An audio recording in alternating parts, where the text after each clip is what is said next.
So we just took a look at all kinds of free sources of rocket stove fuel that we can boil water and cook food on, and that you know we can have readily available without any economic outlay and without storing a lot of bulky and potentially dangerous fuels. Well, the deal is there's a lot of customers that are going to be living in urban environments, and they're going to be saying, hey Chris, thanks for showing us all that crap, but how am I going to cook for free in an urban setting? Well, you know, there's lots of free sources of fuel, biomass, wherever you are, even in an urban setting. So what we're going to do in this video is take a look at all the different sources of, well, some examples of sources of biomass that are going to be readily available to somebody who's sheltering in place after an earthquake, a tornado, a hurricane, during some riots or whatever, in an urban setting. So let's have a look. The humble pallet. Don't overlook pallets. They're made out of wood. That's a great source of biomass. And pallets, we're going to do a video on breaking them down, but basically they're one of the easiest fuel sources you have in an urban environment. Pallet, don't overlook it. Piles of junk, guys. Piles of junk are full of good fuel for rocket stoves. In here we got scrap wood, parts of broken down crib, cardboard, things like that. They all burn, and they all burn fine, and with just nothing more than a hatchet or a little hand saw, you could break everything down into something that would fit right inside your StoveTec rocket stove. Cardboard boxes, folks. Cardboard boxes in the dumpster or in the house or anywhere around, as long as they don't have a mouse, right? Anyway, you can break these things down with a simple cardboard knife, a utility knife or something, or you could just rip them down. And one of the nice things about them is how they can be rolled up and turned into little tiny micro logs and fed into your stove. Again, scrap lumber like this. These sticks are actually perfectly sized to be fed into a rocket stove. They're just 2 fingers wide by half a finger thick. So those are going to be found in wood piles all over urban areas. And don't forget, even in an urban area, a lot of the stuff I showed you about the rural area still applies. Yards are still full of bushes, weeds, and stuff that needs pruning, so don't overlook that stuff as well. Outdoor furniture, or furniture you don't need anymore, or scrap furniture, you know, that's been washed out into the streets by the hurricane or left in the streets by the tornado. If debris is abandoned and if it's a matter of survival, that chair can be broken up and turned into biomass, used in a rocket stove. Free fuel in a disaster.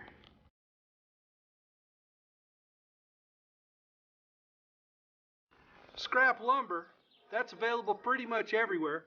This is just a 2x4, just a little section left over from a project. There's going to be leftover 2x4s in a variety of urban locations, including in your own backyard.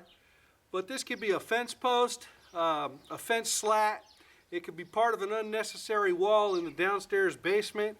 It depends on how long the emergency lasts and how desperate you have to get, but this is just improvised fuel. And then all you do is use your hatchet to create some splits, and then you've got wood that you can feed into your rocket stove as it burns down.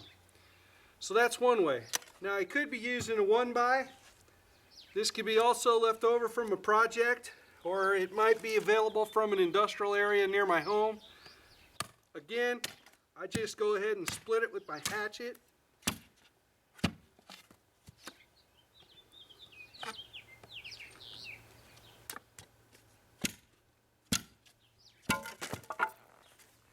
Once I have a nice stick like this, this is free fuel for my rocket stove. I just go ahead and put it on the wood shelf, and as it burns, I feed it in. If I'm simmering a pot of soup or something, that one stick is all I need to simmer for until the soup is ready, until the meat's tender or the noodles are done or whatever I'm waiting for. I only need the one stick once I have a hot bed of coals. Now, you know, you might get a little bit more desperate when you run out of the sticks that are already existing in your own yard, and you've run out of wood that you're able to split down. So then, you know, I might end up doing something like taking my bag of rice and rolling it real tight and creating my own little micro log with it. Okay.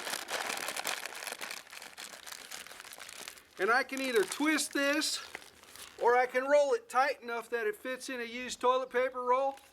And either way I can keep it rolled up, and then also I just feed it in. And really what I would probably do is just use about half the bag so that I can have a tighter roll and have multiple sticks to give me more surface area and more airflow for the rocket stove to operate. And we'll do a video on these improvised fuels showing how they burn also. But there I go. I've got an improvised piece of fuel for my StoveTec rocket stove. I could just feed it in just like that. Now if I had to resort to cardboard, hey, nothing wrong with that. Cardboard is, after all, biomass. It's a flammable fuel made out of paper, or in other words, wood pulp. So this used to be a tree, and I can use it as a fuel.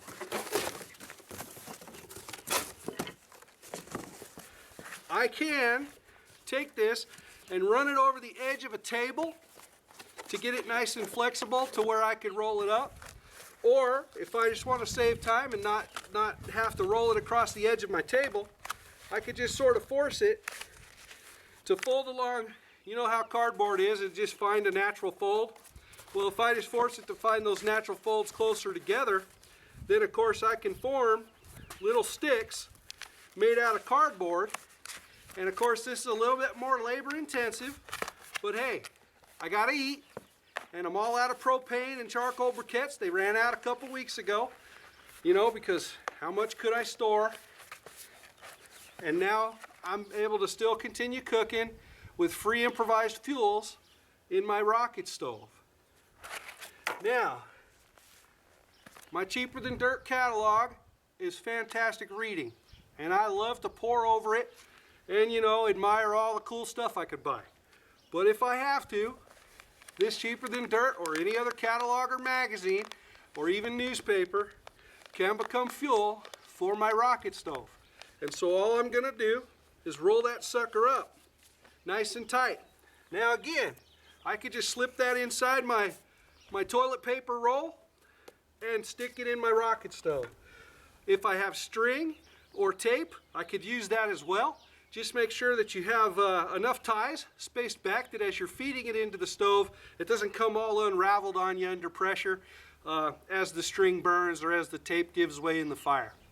So these are just some ideas. Once I've done a bunch of creation of usable sticks, I'm going to have some shrapnel, some kindling left over. This is the stuff I'm going to use to light my fire. And we'll show you how to use that in the video on lighting a fire in the rocket stove, which will be coming up in a few days. So there you go. Urban improvised fuels for your rocket stove. Now, every time you look at a bush that needs trimming, a tree that needs pruning, or a piece of scrap lumber lying around, just remember in your mind, that's potential free fuel to cook food with. And if you have a StoveTec rocket stove from the Afterburner Stove Corporation at afterburnerstoves.com, then you have the tool necessary to turn all of these things into fuel to cook food.